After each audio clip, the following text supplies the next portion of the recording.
دا لور خور چې واده شي که هر څومره دا مالدار کور کې وي او د خاونې کور ډک ولې نه خو دا وره وره ته ګوري وي زما به چېرته رور راشي زما به تپوس وکړي زما به پلار راشي په دې دروازه زما به تپوس وکړي دا د رمضان میاشت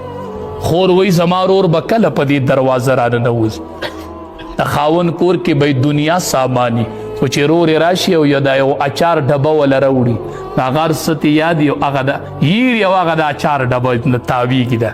دا ماله رور راوړې ده دا ماله پلار راوړې ده دا ماله رور راوړې دا زما پلار راوړې امام الانبیا چې به بیبي فاطمه رضی الله تعالی عنها رخکاره شوله پا بسید مرحبا مرحبا ای لوري په خیر آلی ای لوري په خیر آلی ای لوري په خیر آلی مونږ د دې غور کړی دی د دې تور سرو غور مونږ کړی دی د دې تپوس هم دې روژه کې کړی دی ځان سره غریب برابر کوي دا د غریبانانو اختر نه دی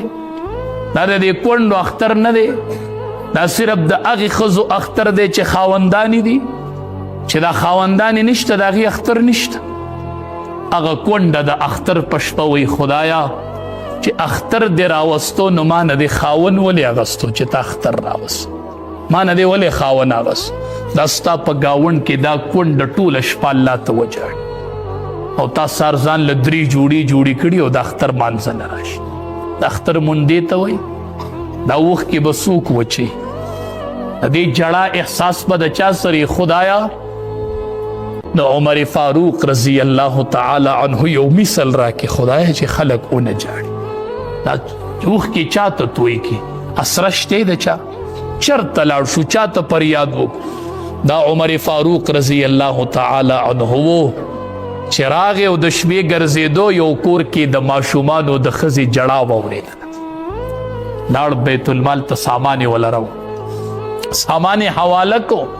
بیا داسې بار ناست ولا مې وی ما ورته وی چې ځو نه وی چې نه نه ځو لا وی داسې اوتر ناست چې ماشومانو خوراک وکړو لبې شروع کړې خندلې شروع کړې ما ته وی چې راځه چې ځو را روان شو ورته تاسو وختي ولې نه راتلی ما ته وی چې ما د دې ماشومانو جړه لیدلې وه که قیامت کې رب العالمین وی چې عمره رضی الله تعالی عنه ته خلیفه وی او ستا په دور حکومت کې ماشومانو جړلي و د لوږې د لاس زه به وایم چې الله هغې پورې ورته ناسم چې د څو پورې هغې ماشومانو خندلي نه و الله جړه یې وکړله او الله عمر اله پریښي دي چې وی خندول عمر اله پریښي دي چې وی خندول دا کلي کې غریبانان هغه جاړي د هغې اختر له کپړې نشته د اختر په ورځې خوراک نشته او مونږ د مزو چرچو ځان له درې جوړې او څلور جوړې بچو له څوک چې د یتیم په سر داسې لاس کې دي روپۍ وله لا نه ده ورکړې صرف لاس یې پکې خود خالص د الله د رضا دپاره چې څومره ویښته د دې د لاس لاندې رالل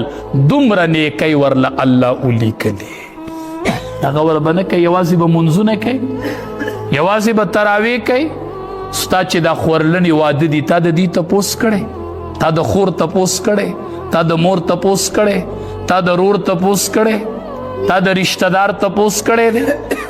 دا لور خور چې واده شي که هر څومره دا مالدار کور کې وي او د خاونې کور ډک ولې نه خو دا وره وره ته ګوري وي زما به چېرته رور راشي زما به تپوس وکړي زما به پلار راشي په دې دروازه زما به تپوس وکړي دا د رمضان میاشت خور وی زما رور به کله په دې دروازه راننوځي